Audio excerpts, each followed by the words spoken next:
Frank, what's up, bud? How's it Good to going, see brother? you. Hey, thanks for having me. Nice to see you Always again. good to see you. So it's going to be a long conversation, so let's get it started right away because unfortunately, I don't get everything in at the end, so we have to come back. So I'm just going to say that in the beginning. Most likely we have to come back and do part two. But to start it off, tell me about yourself, Frank. Where did you grow up? Wherever you want to start. Where'd you go to college? Where'd you go to law school? I Long Island boy, born and raised. I grew up in Hauppauge in Suffolk County. It was a great place to grow up. Really enjoyed it. Lived in a cul-de-sac, so a lot of street hockey and Nice. lamppost to lamppost, football, touch football stuff. Sure. It's a good place to grow up. I was homecoming king of my Get graduating outta class. here. Yes, I was. Yes. You? I know it's hard to believe. It was not solely popularity vote, or I probably wouldn't have won. But they put in like service to the school and clubs and everything that you were involved with. You knew the queen or whatever, or something like that? What's that? You knew the prom queen, so you automatically became the prom king? Yeah. So I knew her, so she got me in. But no, it was a really good place to. It was a really good place to grow up. I definitely enjoyed it, and then I went south. I just wanted to get away from Long Island for a little while, so I went to James Madison University for college. It was a great place to go. Actually, two juggernaut KW agents share that with me: Kimber Mankitti and Jennifer Young. Oh wow! Who have both been on Jason Abrams' MRAA podcast. Also went to JMU, so go Dukes. Yep. Awesome place. If they had a law school, Rich, I probably would have never left. Really? I probably wouldn't be sitting here right now. Maybe I'd be on one of their teams or working with them. But it was a great place to go. A lot of Long Islanders down there, and it was a good. Where time. exactly was that? It's in Harrisonburg, so it's in the Shenandoah Valley. Beautiful place, absolutely gorgeous. Like probably an hour away from West Virginia. Oh, wow. Over there, route taking Interstate 81 down. The school has probably doubled in size since I left. That's D1 too, right? It is. Now it is. Yeah. They've got a lot of notoriety over the last couple of years in sports, which is cool. But it was a great place to go. Made a lot of good friends. Some of the guys who were my groomsmen, are guys that I met down there. And really, really felt like it helped me because it was a good fit. And it's funny. So when we touched base this morning real quick before this, we were talking about what we're going to talk about today. And it just kind of sent me on a little bit of a recollection of my life and trying to figure out like what has been a common theme. And even from just the friends I had in high school to choosing to go to JMU, I feel like it's always been what is the right fit for me. And I think I'm going to touch upon that a few more times in this conversation. But it's great. I was in a big rush to get out of nowhere, so I graduated a semester early and came home and started law school immediately. I was a 21-year-old kid with long blonde hair, a goatee, Remember that story, 3 earrings, and it was like I was in a big rush. I didn't know get where, but I started at St. John's Law and kind of compounding on this fit scenario. I was commuting from my, mom's place in Suffolk, going there, and it just wasn't a right fit for What me. made you want to go to St. John's? Why not Yeshiva and stay on the island? Or Well, so first off, Yeshiva's on the island, right? in Toro Law School as well, they had a program that started mid-year. Oh, wow. Okay, they called it the that's true, FEB program. So I graduated JMU in December, and thankfully I was, got admitted to St. John's, and I started in February. So literally like 2 months after I turned 21, I'm in a class with the same 50 people because it's a special program that starts mid-year. So you're with the same 50 people your whole career. And these are folks, second career. They're, police officers who are going to go to law school, during their days off, and they're going to start a new career. Folks who are shifting careers. I almost did that. Yeah, which was very common, and so for me, going back to that fit conversation, I wasn't at a similar stage of life with a lot of these folks, right? So I'm going to class, and then most of them are going home to their families. Sure, right? Exactly, right? So I'm 21, and I'm just kind of figuring out, like, I really didn't know what I wanted to do with my life yet. And what made you want to go down the law angle? Well, because I knew when I was in college, my favorite class was taught by an adjunct professor who came in on Thursday nights, and it was business law. Okay. He was an attorney in the Harrisonburg community, came in, and it was my favorite class. I'm like, this is something I can see, with an economics degree, and if I can get involved in law, this could be hopefully the set of tools. So you went for that I would economics need. first, and then Yeah, I have a BBA in economics, Yep. and during that, I took a business law class, and I absolutely loved it. So, and when I went to law school, a lot of folks were poli-sci majors, English majors, journalism, and everything else, and I was, a business major, and it really helped me because when I had to learn how to write like an attorney, write like a law student, I didn't have any preconceived notions on how to write. Where folks who were English majors and they had their own writing style. I was like blank slate. They taught me, and I did really well in that class, which blew my mind. But it allowed me to be very succinct, in my writing. I didn't embellish a lot, and I'm like that all the time. I've said it to you. I'm frank in all ways. Like I am always frank, and maybe that's why I'm the way I am writing. too. Yeah, probably because I never thought of that. It's just you want to get. I to never the went point. to English class, so Yeah. This is not surprising to me, Rich. But somehow you still made it. So, but it was just what can I do next? What other skills can I achieve and attain? I didn't really know what I was going to do with the law degree. So that first year at St. John's, I just had a miserable experience. And St. John's is a great university, and it's created a lot of great attorneys. For me, it wasn't a fit. Wow. And I looked into transferring.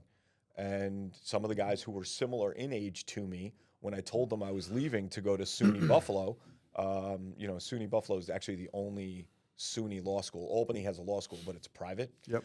So I was like, I don't know what I'm doing with this. How does that work, if you don't mind me asking? You pay full boat with the SUNY, or what is it? I did, but it was a lot less expensive because I was a state of New York resident, right? So even for law school? Even for law school, it was less than other private law schools. Okay. And when I looked at it, I think I lost 3 credits in the transfer. But for me, it was worth it because I got out of a situation that I was not thriving in. I didn't even enjoy, really. Really? That's interesting. Was it because you weren't there, you weren't there all the time, you didn't have that experience? Because I think that might have been part of it because, again, going back to right? my love of JMU, it was like I was fully immersed in that community, right? Driving back and forth, and I had like side jobs in catering, and it was really not the experience that I think I envisioned for my learning. And also just the folks, they were nice people, but we had nothing in common. And I also got my first dose of the competitive nature of law school there because when we took contracts, something that I had a little bit more experience with just based on my business education, at JMU, I would help people, and then I would go to them and say, hey, can you help me with con law, constitutional law or something? But all of a sudden they had no time for me. And I'm like, this is not how I act, right? I'm going to give, and I'm happy to give, but if I ask for help, I would expect it, right? It's not going to be excuse after excuse, right? Yep, of course. And I think the tipping point for me, Rich, was crazy, and I'm sure this happens a lot of places. When you had finals coming up, other students would hide the resource books you needed from the law library so you couldn't find them. And it just right? For me, I'm like, this is not the way I'm built. It's not the way I'm built. So I looked into it and I could transfer. So when I told some of the guys that I was friendly with that I'm leaving, their response to me was, I didn't know you could do that. I wouldn't have done that either. And I said to them, well, because you didn't look into it, yeah. Right? So I'm not one who's going to stay in a situation that isn't conducive to my growth or my well-being or whatever it is, right? Sure. And it started back then. So I transferred up to SUNY Buffalo. I got up there in the coldest winter they ever had, back in, I think it was 96. It was just like literally layers of ice on the windows. It was, but Buffalo was a good town. It gets a bad rap, in my opinion. It was a really nice place to go to school. The summers up there were great. And again, I made some. Did you go year round, or? I did, to stay on pace. So I took some classes over the summer. Okay. I stayed up there when I was there because I wanted to make sure I can graduate on time because I did lose a class and just wanted to make sure that this. Passed the bar on the first time, or? I did, but I didn't take it right away. So I'll get to that in a second. So, so I graduated from SUNY Buffalo. It was a great place. Again, another groomsman is a guy that I met there. So it's like I'm finding the people for my life through my journey, right? Because it's a good fit for me. And great school, but it didn't help me. And this is the first time I ever heard the phrase downstate New York. I was very confused. I'm like, no, you're upstate New York. I don't know what you're talking about. We're just New York, right? But they said, oh, you're from downstate. And Buffalo, good school, not as much of an alumni presence down here in downstate New York, as they called it. So I couldn't really reach out to the network to help me find my first job as an attorney, right? Interesting. and I wasn't even sure if I wanted to do it. So I ended up getting a job in international business, like for this international telecommunications company, because I was waiting for the semester, because I had one class left, and I took it from home. So I had to write a paper. It was that class I lost when I transferred from St. John's. So I took it from home, and I started working at this company in the meanwhile, and I fell in love with it. So I was getting a chance to, work with, financial analysis for a company that literally had every airline in the world as their members. It was a non-for-profit company, and they handled the communication between and among all the airports. Oh, wow. So it was a very interesting concept. I'm like, this is pretty cool. So I started to learn more about that business, fell in love with it, and all of a sudden, I'm starting to make some steps up the ladder, and now I'm getting flown to Geneva and Dallas and Atlanta and all these places. Geneva, Switzerland, not Geneva, New York. And getting a chance to kind of learn international business, on someone else's, in someone else's company, which was amazing for me. I was like 25 years old, and I'm like, this is pretty cool. So I didn't sit for the bar, and it was years I worked there. I worked my way all the way up to. And they allowed that? Why wouldn't they want you to? Because my role there was not. So it was interesting. I got paid more because I had a JD, which was awesome. So my law degree was helping me get paid more, but it didn't have anything to do with the role I originally started with them for. Okay. So I was doing financial analysis, and I was helping them build out a accounting system for all of their, offices. So being an attorney didn't help me at all when I was there, at that moment when I started with them. So I just kept riding. I was making good money, and I was flying around, and I was getting to experience things that living life. I didn't really think. I was single at the time, so I was enjoying it. And it's not. I'm going to say what I say next just because it's the context of my life. It's not. I'm not trying to aggrandize the impact it had on me. But one of the women that I worked with, very, very sweet person, lost her husband in 9/11. He was a battalion chief in the FDNY, and I was very close with her and the family, and it upset me that maybe if I was an attorney, there was a way I could help more with just what was going on in her life, right? So it was kind of like that little spark for me to, okay, you know what, I should sit for the bar exam now. Okay. And I finally did, and how many years afterwards? 4 years after 4 years. I graduated from law school. Yeah. So it was the most grueling studying experience, especially since I had like a 4-year gap in between law school and tough, then. So I dedicated myself to the prep course and just put the repetitions in, just like we do now in the real estate industry. You have to practice. You have to practice and practice. Take the tests, take the questions, because you can remember the black letter law on any concept, but until you see the 17 different ways they're going to ask you that question, you're not really prepared. So right? like the real estate test. Yeah, exactly. Which is great because I never had to take it, which I'll get to in a moment too. Yeah. But yes, it's knowing what you need to know and how to apply it. And I think that goes to anything in life. So thankfully I passed, and I still remember the day that I found out. I'm scrolling down on the internet because they just list all the names, and I'm looking at, all right, SL, SM, SN, and I've scrolled too far because then it was like ST, and I'm like, there's no SP, where's Sparacino? And then I scroll back up, I'm like, there I am, okay, I passed. So it's just pass and fail, it's all right. It's it, pass and fail. They don't give you a grade or anything. It's either you did it or you didn't, right? And then that kind of spawned a quick little change in my current job, where I got involved in regional facilities management because they had facilities in New York City. I was in Long Island in Bohemia, and then they also had Chicago, Boston, Washington. So I kind of became in charge of multiple sites. So I got to use my law degree and education a little bit more, which was great.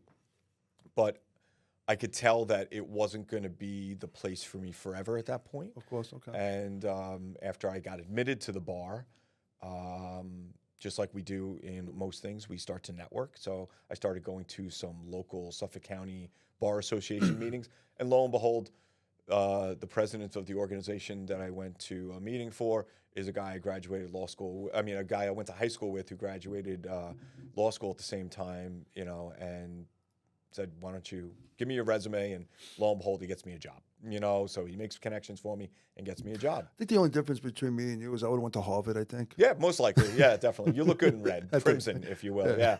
So- No, but it's I wish the education part of law school was a little bit more practical. Maybe I failed myself in I was that. going to ask you that. Yeah, but the theory of it, like, it completely altered my way of thinking at all times, right? So that is the biggest benefit, besides being able to get a real estate license. That is the biggest benefit of going to law school, in my opinion, because now I was walking in here and I see ice on a sidewalk, and it's not ice on a sidewalk; it's a potential slip and fall for somebody. Whose liability is that? Who failed their responsibility, right? So that's kind of the way I look at life now.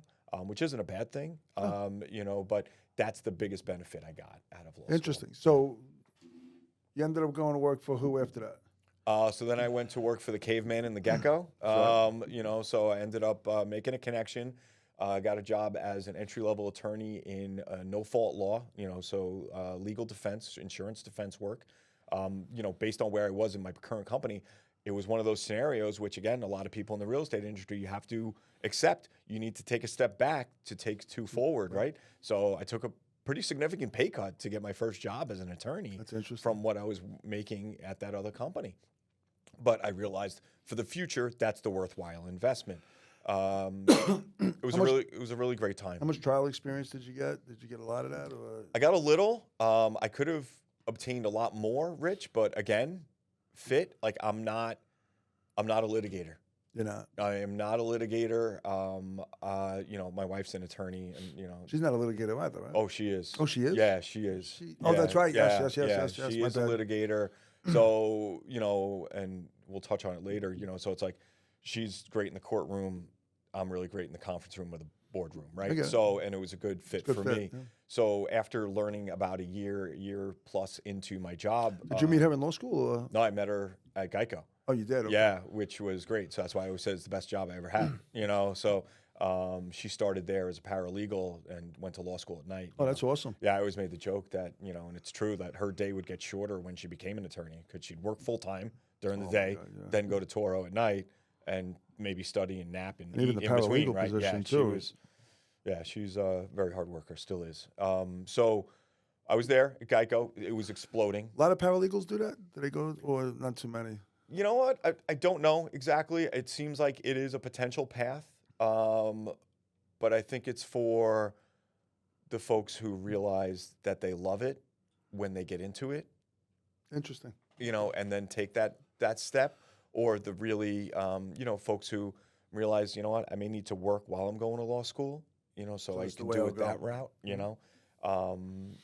Yeah, but I just went right into law school because thankfully I got in and I didn't really know what I was going to do next. So, Geico, you don't mind me asking, how'd you do on the LSATs? Oh good. My gosh. Do you remember? I don't remember a number. I know I did well enough that I wasn't concerned about getting into St. John's because I think it was like... They're top 20, right? Top 20% St. John's or yeah, top 10%? I think so. I think 20. I think top 20%? And this program was a little bit more stringent because they were only allowing in a certain number of people. Sure. But I don't even know anymore. You know, I can tell you what I got on my SAT. You know, but I can't tell you what I got on my LSAT. Surprisingly, I did well on my SAT too. I'm not surprised. I got a perfect 800 in math, though. Did you really? Yeah. So that was my mom still talks about that, even though, you know, I'm 51 years old. I can't even come back with that because I can't beat it. Yeah. You did better in the English part. That's right. Sure, definitely. But, you know, it was, and then that's another thing that you have to study for and get ready for, you know, and everything else, you know. So I'm kind of done with tests, I'll be honest, you know. I can imagine. Except for maybe blood tests if I need, but that's about it. You know, So you go to Geico. Geico's exploding at this time, so opportunity arises, right? So I'm looking at this, and they're hiring so many people. I was like one of about 40 attorneys hired in like a 6-week span because they had so much work. This is back in 2002, 2003. Just the insurance defense industry is exploding. So I see an opportunity because they're hiring staff, you know, support staff as well as the attorneys. And I just go to my boss at the time, and I said, listen, I see the mailroom really isn't running efficiently. Can I take it on? You know, and she said, sure. So I did. Figured out, process, try to make it more efficient, make sure that people understand their roles and everything else. And then from there, I said, you know what? The filing system is really not cohesive, you know, and it takes the attorneys a long time to get, can I take that? Sure. So all of a sudden, I am not going to court anymore, which I was very happy with. There you go. And I segued and created my own position, basically, to kind of run the process and procedure in the office, and then also become one of the main liaisons with our client, the claims department at Geico. So I would have a lot of crossover, and these buildings are in Woodbury. So literally, we were in the building right next door to that really large building that just recently was sold, where Geico was for a very long time. So I would get to interact with all the other departments within Geico, because then I also ran the building we were in, right? So it's like I was the facility manager. So I, interacted with maintenance department, IT department, everything else. I helped us move as an office twice. So I got a lot of real estate experience in my job there, which was great. And then the other part of my job I absolutely loved was helping and cultivate these literally kids, like they're 18 years old, coming in as a file clerk. And I created, and I'm very happy that, I still know people there, that it still exists, like basically a path for them to go from file clerk, to data entry clerks, to secretary positions, to then potentially, if they go get their certificate, a paralegal. And I was really happy, and I created jobs. Like I went through HR and created job descriptions, and so for these folks to move ahead, and have a path, and I love that. Like That's awesome. that was great, so that was a great fit for me. So I didn't have to deal with the law. I told my boss, you handle the attorneys, the legal defense, all that artwork that she calls it the art of legal defense. I'll deal with the science of the statistics and running the office, and deal with our client claims, because they care about the numbers and the results, right? So it was awesome. And I really loved it. My wife had left, a long time ago. She left after about a year. So she went to a private practice? She went to other firms while she was still in law school, just to gather as much experience as she could in different areas of law, which I thought was smart. I never did that when I was in law school. So she got to, learn some different things. So she left, and I had a great career at Geico, and I have nothing bad to say about my time there. It was awesome. I made lifelong friends there as well. Still in a fantasy baseball league with, like 14 of the guys that, started almost 20 years ago now, that league. Starting up soon. Yeah. So I stay away from Yankees and Mets because it gets too personal, but it was a great place, but I realized, again, that wasn't going to be my forever. And so you end up going the real estate world, I guess, after that, right? I did, and it started by finding my own house. Right. So when I was still at Geico, my wife and I, Jessica and I got married, and we're looking for our first house. So that's when I sent $150 to New York State, and I became a real estate broker, because as an attorney, that was one of the benefits. The other one is I'm automatically a notary public. So I did that. It didn't teach me how to be a realtor, Rich. I tell you, those first few phone calls I made to other people, other realtors looking to show their homes, I learned a lot. I was like, I didn't know what IDX search was. And they're like, well, it's not my listing. I'm like, why is it on your website? They're like, well, I'm like, forget it. Anyway, I'll call the other. Who's it listed by? Thanks so much. All right, and I called other people. That's so funny. Yeah, and thankfully the house that we ended up buying, the realtor on it, was very gracious to me. He was very kind. He kind of taught me along the way to make sure everything was okay. Till that day I closed, and he's like, motherfucker. Yeah. He's like, why am I giving this guy any money? Right. But that was my first foray. And then I went to my boss at Geico. I'm like, listen, I want to start doing this on the side. I'll do it at night, on the weekends. It's never going to interfere with my work. And I found a couple homes for people I worked with. And then I realized this is fun. I actually like this. Okay. So then the wheels started turning.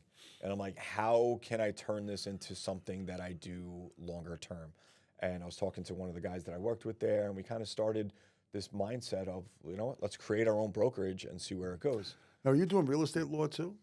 At that time, no, I was not. I was only doing the insurance defense. I wasn't trying to practice law outside of my employment there. I was just doing the brokerage piece. Okay. And would Geico would they allow you to do that? They might have, I went through the permission process to make sure that they knew I was being, acting as a realtor in my off hours. But I didn't want to go through it because at that moment, I really didn't want to learn real estate law. So nights and weekends, I'm doing this. I'm working with a lot of buyers because, again, at my stage of life, that was a great fit for me.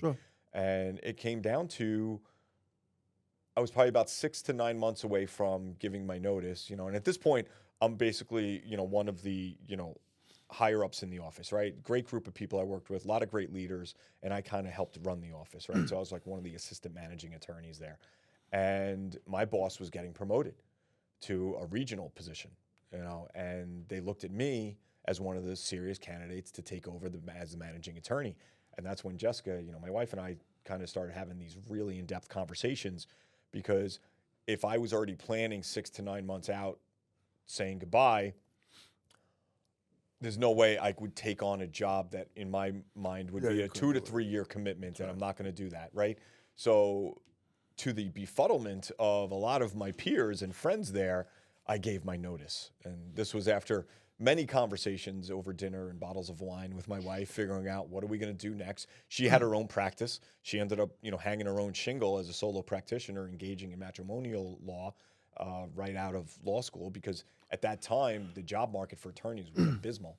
So the plan was she would go work for a big firm. I would leave Geico, start my own thing, and then we would figure out where it goes. Well, God laughs at you when you have that plan. Sure, of course. So the other way happened, right? So she ended up going out on her own, and I stayed with the big firm, if you will, and left, had my own brokerage called Esquire Realty Strategies, based in Northport. And then my wife and I also started our own law firm together. Sure. But no, Esquire did pretty well, right? Did good? Yeah, you know what? It was a sliding scale, Rich. So that's when I started real estate law, because I needed to, obviously make money, So everyone knew me as an attorney more than as a broker. So my wife had her clients, and then I started building up a real estate law practice while developing my real estate brokerage business. When Lauren introduced me, I thought you were an attorney, because your name came across my desk a couple of times. Yeah, I'm sure. I said, I don't think he's a broker. I think he's an attorney. And that's when we originally met. I think we met at Capitol Grill, right? The first time we met? Okay, so you're doing Esquire, and how long did you have Esquire for? Almost a decade. Wow, I didn't think it was that long. Yeah. So Esquire Realty was Frank Sparacino. Frank Sparacino was Esquire Realty. And again, talking about fit. So I would always try to recruit, and in my mindset then, Rich, it was like I was just looking for bodies. Like, I need to find, my original mindset was, Esquire Realty. I'll just get all these attorneys from Geico to get their licenses. They do 1 or 2 deals a year. I'm helping them add to their income. They're helping me develop my own business. This will be great. That whittled down to like one person who stuck it out for a while. And I realized, okay, I need to shift my focus here now, because it's not working. That's right. That model cats, is not working. That'd be tough. It was tough. So until I met my, now I call my partners, my listing partners, my team partners, Craig Winters and Brian Athen. How'd you meet them? So I knew Brian from high school connection. He went to a different high school, but we had very similar friends in the Hop Hog, community. And we ended up catering in the summers together, at a job in Woodbury. My life keeps going to Woodbury. It's like Geico, Woodbury, this catering job, Woodbury, Keller Williams, Woodbury. It's like, I live in Northport, though. I don't think I'm ever going to move to Woodbury. But so we reconnected, and we started talking about investing in real estate, and then he introduced me to Craig, who's his brother-in-law. Okay. And lo and behold, Craig was also at my wife's Sweet 16 in high school, because they knew each other. That's weird. So the foundation, connection, it's great, and people have asked, like, so other folks at Keller who have partners in business have asked, how do you guys keep this so even keel? And I believe, again, going back to fit, we're all married with 2 kids in similar stages of life, right? So it's like our oldest child, I think, is Brian's son, is 16, and then my youngest is 3. And all the kids fall into those ranges, right? Wow. And we just want the same things. We have the same visions. We have basically the same needs and wants for our families. And it's allowed us to stay focused. Also, a very early conversation I had with Craig was, we just need to be all in on this. Like, we're not going to keep score, right? So we got involved in that mindset very early on. And I appreciate him for bringing that to me a long time ago. And that's it. So now if he's out at a listing appointment and I'm showing buyers, and Brian's at his, a dinner celebrating his family, it's fine, right? Because tomorrow it's going to be different, and the next day it's going to be different, right? So that was great. So when I got them into Esquire Realty, we really started to see some momentum and some growth. So finally had like the core 3 people that were going to work it, and we had some other agents in there, and we would support and help them. But I've had a lot of turnover on my team, and I think it's really because of fit, and the 3 of us have stayed strong with that. So over the time of Esquire Realty, my law practice was, this much of my work, and then my real estate was this much in the beginning. Soon it keeps evolving, and by the time I joined Keller Williams, it was probably about 20% legal and more like 80% brokerage and investment, right? So let's go to that real quick. Yeah. How'd you get to Keller Williams? How'd you learn about it? Sure. 'Cause I know it wasn't one of us that brought you in. This was. It was somebody, it was a connection of my wife's. I always took conversations. Like, I didn't realize being my own little boutique brokerage how big recruiting, especially from other agencies, is in the industry, I remember right? driving up. Sorry to cut you off. Yeah. I remember driving up to meet you at your law practice. Yeah. Me and Lauren. And I don't know why I still remember that drive. I just remember that drive like it was yesterday. Yeah. Yeah. To meet you, and that's where we really started. I think we already met at the restaurant. Correct. And then we started getting down to the nitty-gritty. So again, how did that all go down? Yeah, so I That's always had conversations with anyone who wanted to have a conversation with me, right? And it was never a good fit until a good friend of Jessica's from her childhood who lived around the corner from her. He at the time was a KW agent in Orlando, and he would tell me every single year, because we'd always stay friendly. We'd talk about investments and things. He'd be like, "You got to check out Keller Williams. You got to check out Keller Williams." He even invited me to Mega Camp one year. I didn't go with him. He was a referral partner of mine too. Yeah. He's a great guy. I love him. Before I met with you, he was a referral partner. Yeah, he's really good, and very honest, upfront. And he just said, "Frank, this is what you need, right?" And I did a deal with a few other agents, and I met other agents at Keller through my involvement with the Long Island Board of Realtors, because I got heavily involved in that to try to get my name out. So there were a lot of people that I met, and said, "You should check out Keller Williams." So after a while, I'm like, okay, this just makes sense. Like, I just need to have the conversation. So Drew set it up with you and Lauren, and we went and had dinner at the Capitol Grill, and I brought my wife because she is my my emotional and personality barometer and tester. And we left, and she's like, "Seems like you and Rich are cut from the same cloth. I think that's a really good fit for you, right?" Yeah, I think that's what it was. We're same cut. Yeah, we're cut the same way. It's no nonsense, but in other brokerages, I would sit down with. It's like I didn't see 15 years into the future, but when we sat down, I did. Right. And I was at the point in my life 5 years ago. I'm even more so there now. Like, at that time, we had one child. Now we're blessed to have two. But I didn't need 2,000 new friends. Sure. Right. I needed a pathway and a support system and a company that's going to help me create a life that I want with my family, while giving opportunities to other people on my team and my partners, have some fun, and not have to ever move again. Right. You're pretty much locked in with. Yeah. I have no desire. Like, the benefits are, immense, and I'll get to those, but it just made sense. So then we just kind of hashed out some details. And, when did we, you joined in what year? December of 19. December of 19. Yeah. When did we become partners? You and I. 21? Probably 21. Yeah.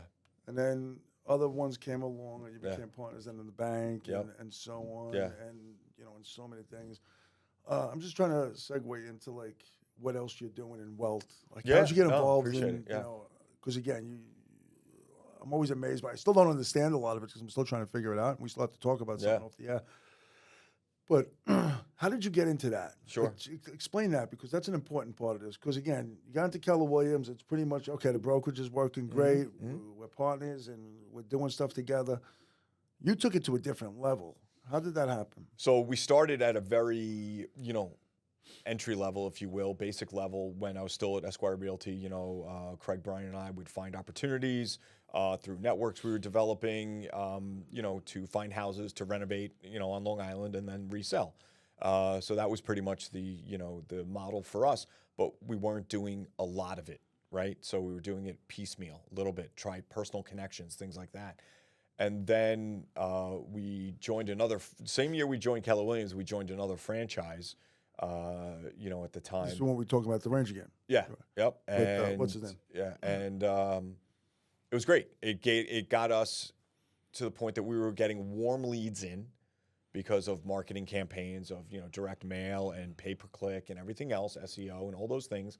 So we were getting warm leads in, and we had the opportunity to go to people and help them in their situation, whatever it might be. It could be financial, familial, sometimes just emotional, health-based, decisions, whatever it is. They had something they needed to be cured, and we would go in with the cure, right?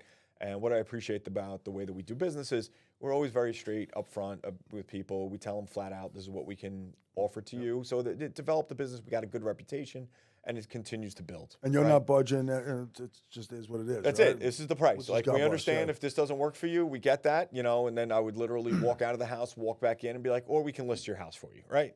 So whatever the solution's going to be, and that's why we enjoy what we do. Because But you were able to back it up. There's some agents out there that would tell them something and then, okay, I'll take the price, and then they wouldn't buy it. Correct. Because they were just going there to list the house. You wanted to go buy the property. Yeah, we're not messing around. As I hate assignments. Like, I hate them. Like, I'm not a fan, because I want to, if we built a relationship with the homeowner, I want to be there, of course, at the closing table, right? And help them through it. So that started to build slow and steady, 1, 2, 4, 5, whatever it is, right? And we keep building that. And then when we merged with Keller Williams, my eyes just, like, the night that we had dinner and you're doing, the circle of all the opportunities, which I appreciated, and I'm looking at him like, this is great, all these things he's talking about with, potential I could become a coach or market center investor or profit share and all these things. I'm like, this is awesome. The one that I didn't see, and maybe you adjust the wheel to throw this in, was the ability to have, and again, goes back to fit. Like, my life is just being about fit with people. So many like-minded people here at Keller Williams, right? So I've become investment partners. And it's not only Keller; it's all over in the real estate community. They don't even know they're like-minded in some way. Right. So I was just talking about this with an agent from Coldwell today. Okay. And I was saying to him, it's so strange with Keller. What I've learned, it's not only Keller; it's everyone. And they just don't know they're Kellerized yet. Right. You know what I mean? And it's really interesting because eventually they're going to come over and they're going to do their thing, but. It's just an interesting conversation where the outside people don't know what we're about until they get here. Correct. Yeah. So the interaction with other realtors, in the KW core and even some outside of the KW core locally to find investment opportunities. They, some of them even invest money in our deals, when we're working on, renovation projects. And it's been amazing. So it's an endless source of collaboration. And I didn't see that day, right? I didn't even envision it when I decided that, yes, Team Esquire at Keller Williams makes a lot of sense. I didn't see this benefit. And honestly, Rich, it's the best benefit of all of it, other than obviously being partners with you. Course, it makes sense. But it's been amazing. So we got to scale our renovation business. And then we felt confident enough, and I felt confident enough with the education, support, and talking to other people in Keller Williams that we started investing out of state. And, Where'd you first start going? Pennsylvania, Eastern Pennsylvania. We ended up getting a small portfolio of 4 properties, 7 apartments total in the East Stroudsburg area. Sure. The gentleman who owned it actually lived in Massapequa, and wanted to sell it. So it was one of those leads that came in that I referenced earlier, and it wasn't about something here. It was about he wanted to get rid of those. So we're like, okay, great, let's go check them out. So that was our first jump in. We closed on those right before COVID, and ended up selling all of them probably within a year and a half of COVID because the absolute escalation in values. Wait, you sold them all? We over time we sold those because the values went up by 50%. I thought you kept a couple of them. Well, we have one that's a short-term rental now that we're turning into a short-term rental. That's probably going to go live in about a week or 2. That in Camelback in that area? Or?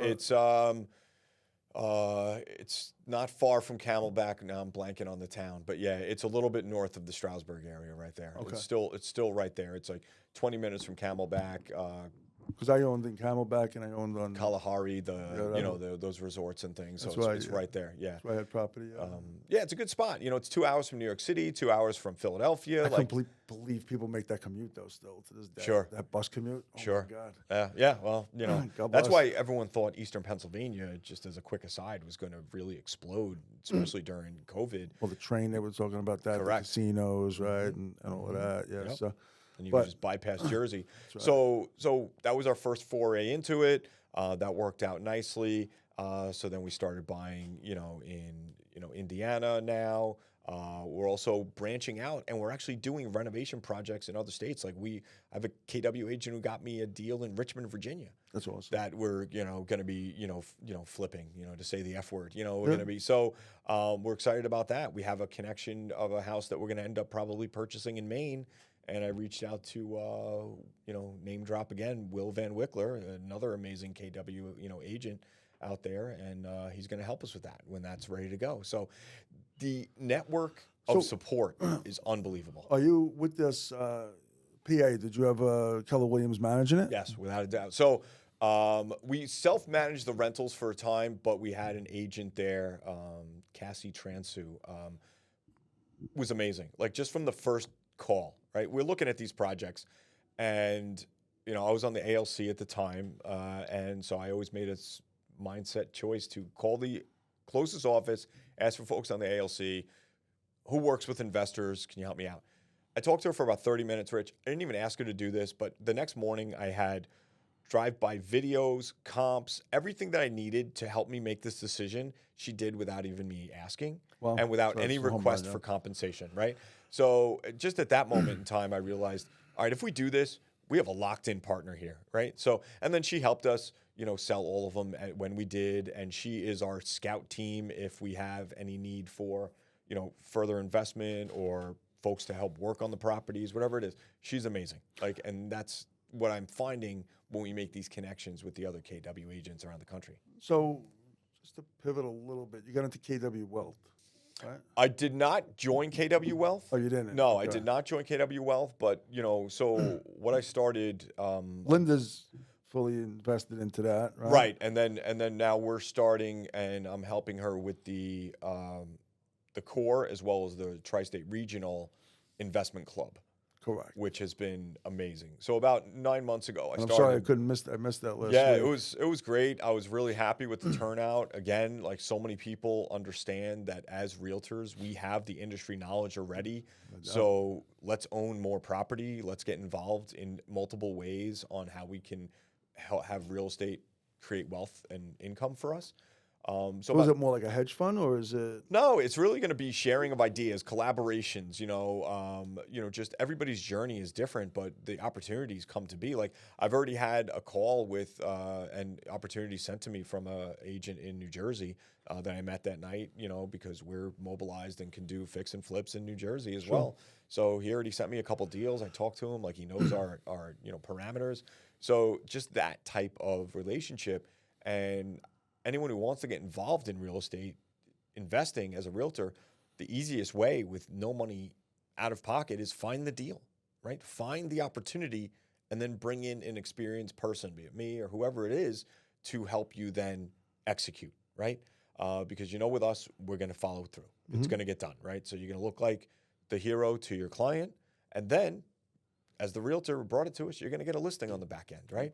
Like even though we're realtors, we look at it, we are the buyer, we are the client in that moment. Did you ever partner up with anybody on that side instead of for doing their commissions and partnering up with you, or did you ever do that? We usually give people opportunities if they want to do that. No one's taken advantage of it yet. So crazy.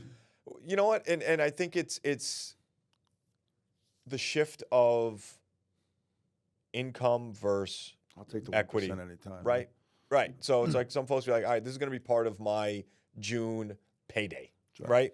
Rather than, at least I would know exactly what I'm going to make then, versus if I get a piece of equity, I could end up making less. I might make more, but I'd rather just the guaranteed. And I hope I get to do this with a lot of people because I think it's a great way. It's interesting. I was just talking to Ed is now looking, instead of commissions, he's looking for equity places. Really?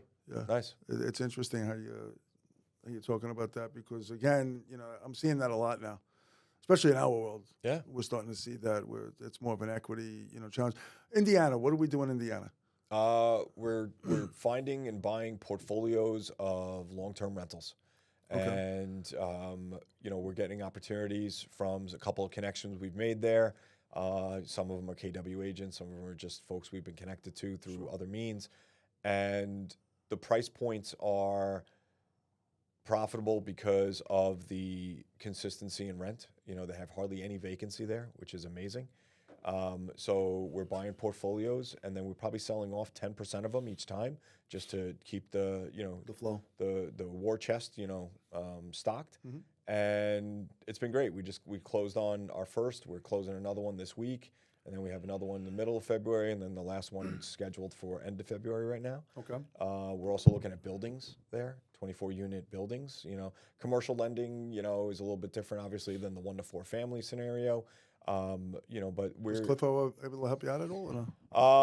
I have a follow-up conversation, hopefully, with them very soon. Chris reached out to me. Chris Just on the Clifford, phone. you know, reached out to me. So, yeah, I definitely want to see if they can help. That would be great. I know they were getting into Indiana, so if they're there, that's awesome. Nashville, anything like that? Because I was working with a couple people. I was lending money in Nashville at one point.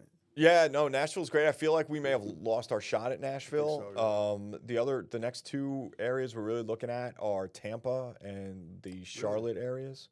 Yeah. So again, you know, and there's no perfect scenario, right? So and I'm not going to purport that I go in and research where all the new manufacturing is going to be put in everywhere. I try to do that. It's hard. But, It is, you know, and if you find it, that's fantastic. So what I've been doing is based on the relationship, right? So we ended up getting connected with somebody in Indiana, and then it led to our first purchases, you know, and now developing that relationship with that person brings in more opportunity.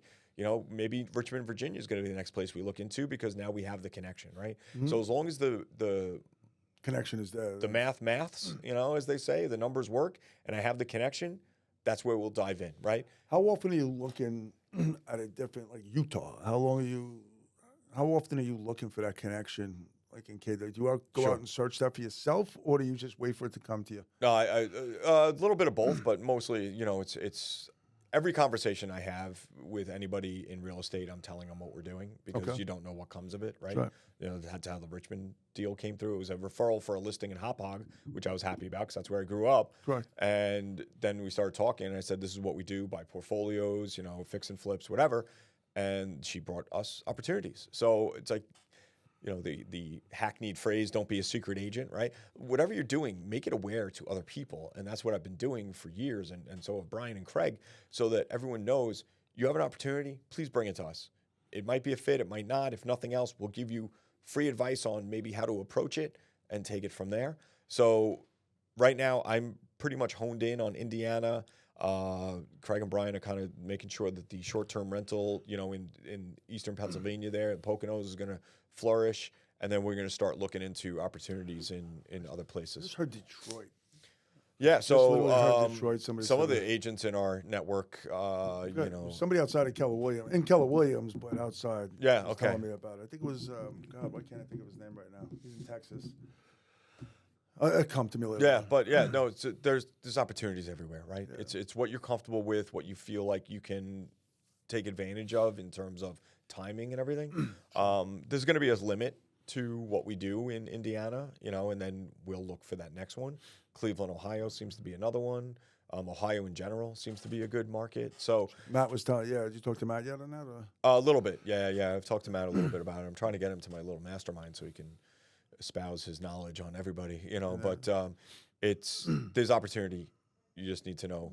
So we only got a couple minutes left, and Yeah. then, like I said earlier, we're gonna have to have you back on, obviously, because I want to do part 2 of this. Sure. Where do you see yourself going in 2025? Like, what goals, if you want to Yeah. let us know, what does it look like? What is Esquire team going to look like in 2025, and what are you looking to accomplish? So investment side, because honestly, like my business is driven by the investment piece now at this point.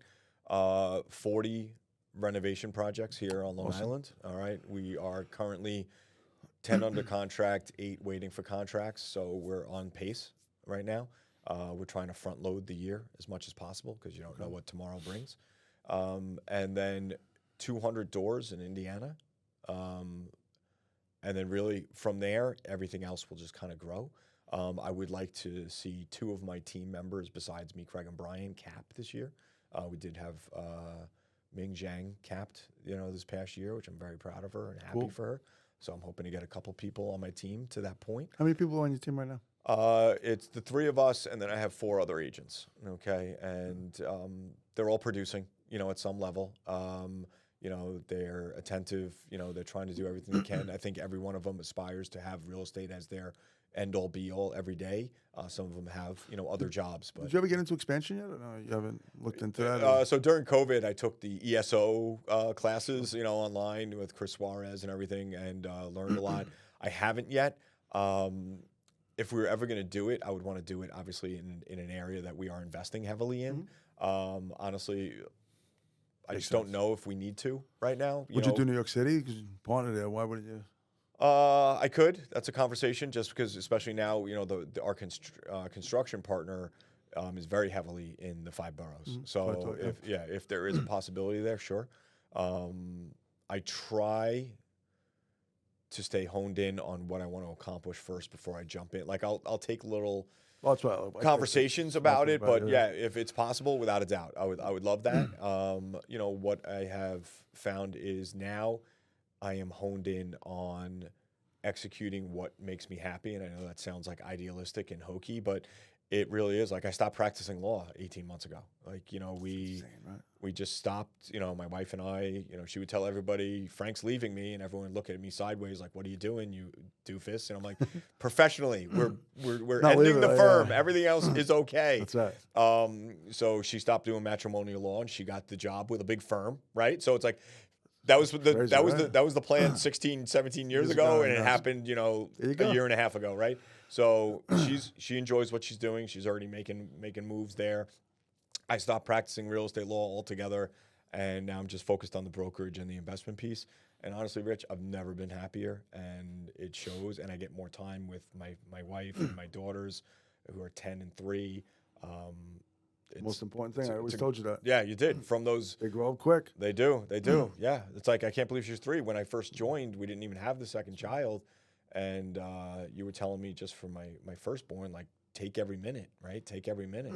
And next thing they're telling you not to cough when other people are talking. And, right. Oh no, it's already happening. She's 10, going on 11. She might as well be 17, 18. But it's crazy quick. But it's awesome. So I concentrate on what's going to make me happy and successful at the same time, right? And having partners like I do, yourself included, allows me to really hone in on that without feeling like I have to cover all the other bases. And Keller helped me really understand the power of leverage.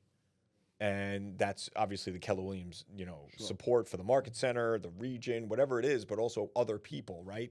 Admins to help with social media, or your transaction coordinator, whatever it is. Like when I was my own brokerage, it was just basically me, right? And that was no fun for me because I'm handling all this paperwork rather than going out helping people buy or sell homes, So it's really allowed me to see the value of leverage, which I'm grateful for. Well, I appreciate it. I got a couple more questions. Yeah, and then we'll let you go. So this is off real estate. Yeah. Super Bowl, what's your prediction? It's going to never end. It's going to be 0-0 tie, and they're just going to pull the plug on it. Yeah, listen, for me, it's kind of an. You want Barkley to win or no? You know what? For me, it's like the lesser of two evils. So I'm going to go with. I'm going. I want to see history. I want to see history. So I'd like to see the Chiefs win. Plus, my daughter, who's a huge Taylor Swift fan, loves the Chiefs now. So I'll go with the Chiefs. Just so I can say I saw the first team and the first quarterback win 3 in a row. So I was thinking about this on Sunday, and I was sitting there, and I'm like, if the Skins win, well, the Commanders. Yeah. I can't believe I'm going to root for them. Yeah. Because I'm a big Giant fan, Dolphin fan, Giant fan. Yeah. And then I was like, again, I'm rooting for them over the Eagles because I can't stand the Right. Eagles. But then I want Barkley to win for some reason. Sure. But then it's like, screw it. I do not like Philly. Yeah. I like Philly, the people, but I don't like the fans over there. No. So I don't want them to be happy. And I don't want Barkley to win. I want him to come back and win it with us, which is never going to happen. It's not. But It's not. it's So not basically, you just hope he never wins. Exactly. At this point, So I want the Chiefs to win, and hopefully they cover or whatever, and then whatever my Super Bowl box is. Yeah, that's what I'm going exactly. for. You're rooting for your Super Bowl I'm rooting boxes. for my numbers. I need to get a couple of those, so I have something to root for. Yeah, it's. I might have a couple for you if you want. Yeah.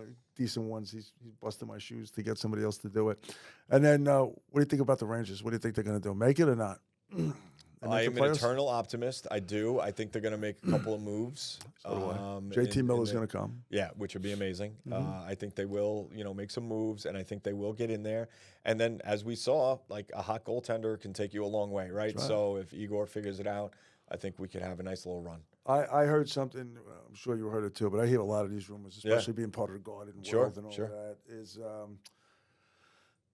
2025, 2026 season, you're going to see Connor McDavid as a Ranger. That would be unbelievable. Imagine that. He finished his career with the Rangers. I could. When you look at it and you really break it down, his contract's up. Yeah. And how are they going to pay him? Even though the cap's going up. Right. You're looking at these guys like Draisaitl this one and that one. They make a $14-15 million on a $90 million cap next year.